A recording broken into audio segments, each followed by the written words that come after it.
going to a different economy, and we're going to be learning more about that as we go. But clearly, we're learning that things can be done from remote locations. We're learning that technology can replace people even more than we thought. We're not going back to the same economy. We're recovering, but to a different economy, and it'll be one that is more leveraged to technology. And I worry that that is going to make it even more difficult than it was for many workers. In Silicon Valley, and my friends who work in technology know that what we did to the manufacturing workers, we are now going to do to the retail workers, the call center workers, the fast food workers, the truck drivers, and then even bookkeepers, accountants, insurance agents, lawyers, and on through the economy. So what happened to the manufacturing workers is a very clear sign. This effort, and China has big plans for this. They intend to seed their digital yuan into the global environment by giving it away to visitors at next winter's Olympics. When they arrive at the airport, they're going to get yuan digital wallets. They're going to receive digital yuan. They're going to use it throughout their visits to Beijing, and then they're going to take it back to their home countries. They've seen this as a huge advantage. Why? Because who controls the underlying protocols, who controls the underlying standards of the future of money will control the future of money. Idea. I think about 2 years ago, he looked at the people in the room and said, there are a lot of old white folks here. And we started the AI Youth Council on the back of that comment. So I'm delighted to be able to introduce Will I Am, Chief Executive of I Am Plus. And Will, not only did you help us think about the AI Youth Council, but also you are chairing our judges for our Smart Toy Awards, which we launch just next week. But I want to take you to your new song, American Dream. It includes a call for better funding of education. Can you see a way of AI playing a good role in education for our children in America, but across the world too? Yeah, we saw firsthand the whole entire world how fragile society is and how everything could be shut down. And people didn't realize that, you know, school for kids that are coming from underdeveloped communities or at-risk students, how school is a refuge. And learning from home is hard when your parents, you know, have 2 jobs. If your parents there's a lot of parents that don't even have jobs and can't feed their kids at 3 meals. And school was the way for them to have their 3 meals, right? Some parents only can afford dinner.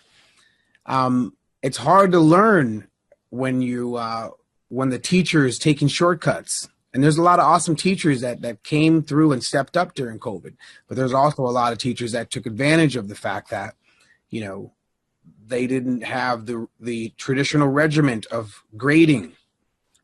So AI could be an amazing tool to help educate a whole new fleet, a whole new troop of folks that are going to go out in the world and create new jobs, let alone fill the jobs that are not filled.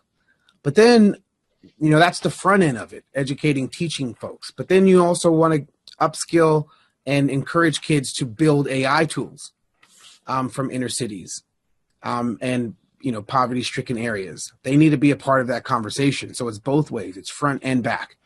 Educating, AI educating people, and then people building AI that's going to serve society, right? Because you're not going to have, you know, proper training data if it is not coming from folks that live in those communities, that understand those communities. You're always going to have bias if the folks that are going to receive that AI and the folks that train the data did not understand the conditions, truly understand the conditions of the folks that are living in those environments. So it's really important. 360, AI educating folks, people building AI and training data, so we have a truly unbiased, trustworthy platform. And I wondered what the judging team hopes to showcase for children who will, of course, be living and working with AI.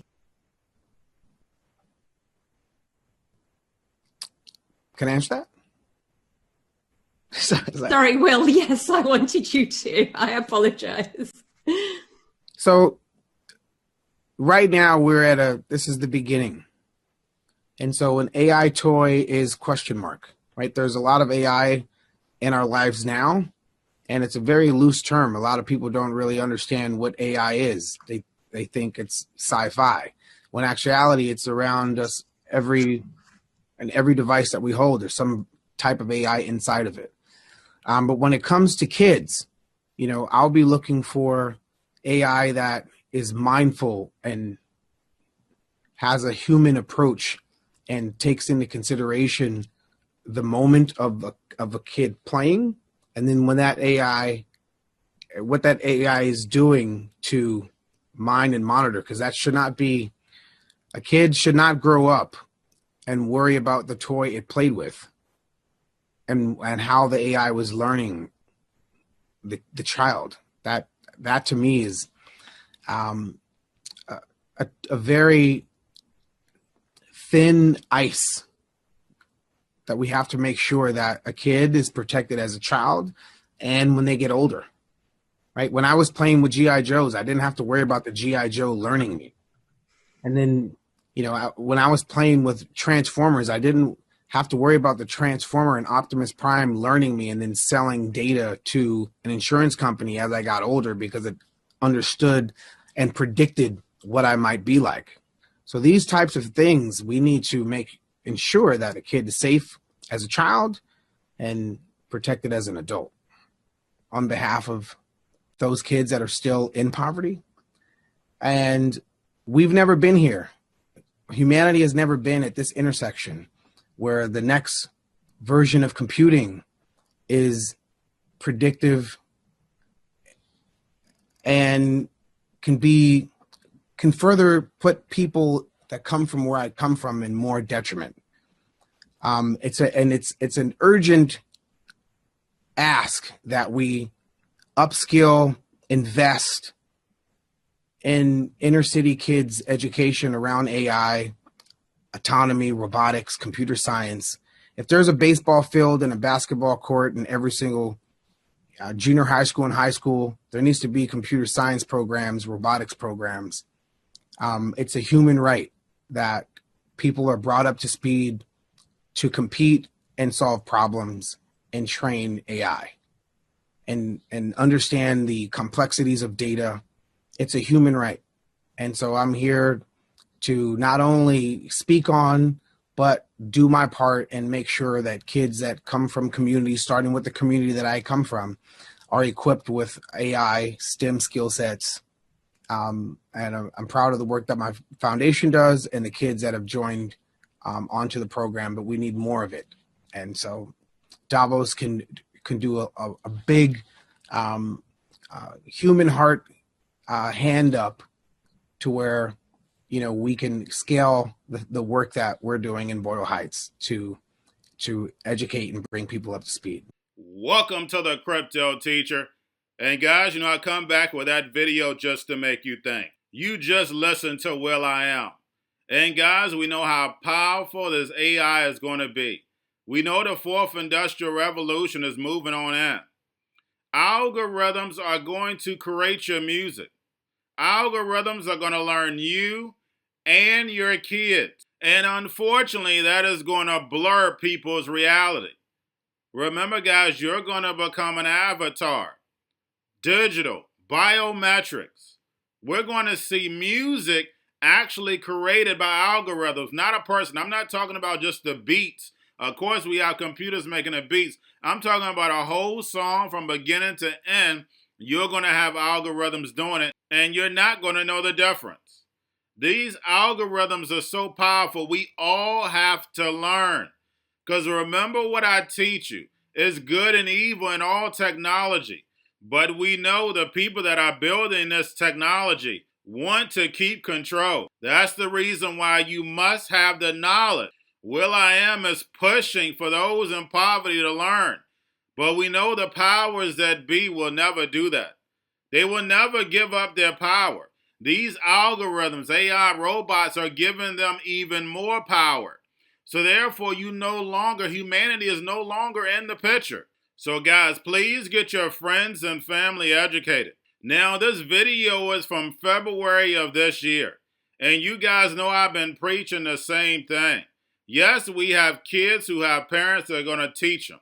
But we have a whole lot of kids that do not have parents. We know how important schooling is. We even heard from Jerome Powell said they had data on what happens to a kid if they stay out of school.